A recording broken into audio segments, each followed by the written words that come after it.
dawladda isu tagay imaaraadka carabta oo ka hadashay khilaafka diblomaasi ee kala dhaxeeya Soomaaliya ayaa sheegtay in heshiiska berbera oo kamid ah arrimaha ay labada dal isku hayaan ay kala heshiisay dawladdii Soomaaliya ee ka horeysay tan haatan jirta wasiir dawlaha arrimaha dibadda imaaraadka Anwar Maxamed Qarqaash oo warramay BBC laanteeda Carabiga ayaa sheegay inay aqoonsan yihiin midnimada Soomaaliya mar waa murtaasi ka hadlayayna waxa uu yiri تمت بتفاهمات واضحة مع الحكومات الصومالية السابقة والتفاهمات هذه كانت واضحة بأن الموقف السياسي هو دعم الصومال الواحد.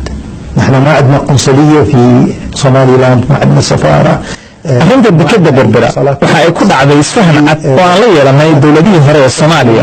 isfahanadaasna waxay ahaayeen kuwo cadcad waxa ay hoos imaanayeen taageerada Soomaaliya oo mid ah inaga qunsuliyad kuma lihin Somaliland, safaarad kuma lihin Somaliland, xiriirna lama lihin. iska badaaye waxaan kaalin fududayn ah ku lahayn inaan kulano u qabanno madaxda Soomaalida. waxay ku kulmeen Abu Dhabi iyo Dubai. kaalintayadu waxay ku koobneed fududayn. isfahanadu waxay ku qotomeen haddii aan aqoonsanahay siyaasadda Soomaali mid ah inaysan naga reebaynin inaan ka shaqayno dhinacyada horumarinta gargaarka iyo kaalmada inaan Somaliland ka samayno إنسانية أو إغاثية وما إلى ذلك في Somaliland. Anwar Maxamed Qarqaash ayaa ugu baaqay dawladda Soomaaliya inay arrinka khilaafka ka gasho wada hadal furan oo aan qol xiran lagu sameyn sida uu hadalka u dhigay.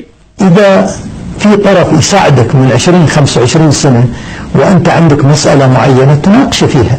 haddii qofku kaalmaynayo 20 ilaa 25 sano ay waxaydan dhex maraan waa inaad kala hadashaa ma ahan inaad qabsataa diyaarad ay saaran yihiin 47 askari oo Imaaraadiyiin ah oo ciidamada tababaraya oo ku dhawaad $10 milyan oo ah wixii ku baxayay ciidan badan oo Soomaali ah siday oo aad go'aankaasi qaadatay kadibna aad tiraahdo arrintan waxaan ku xalinaynaa qol xiran maya sidaasi hawsha kuma dhammaanayso waa in arrintu caddaataa. لا ما تتم الأمور بهذه الصورة. الأمور تتم بوضوح. kaasi waxa uu ah Qarqaash oo wasaaradda arrimaha dibadda wasiir dawladda ka imaaraadka.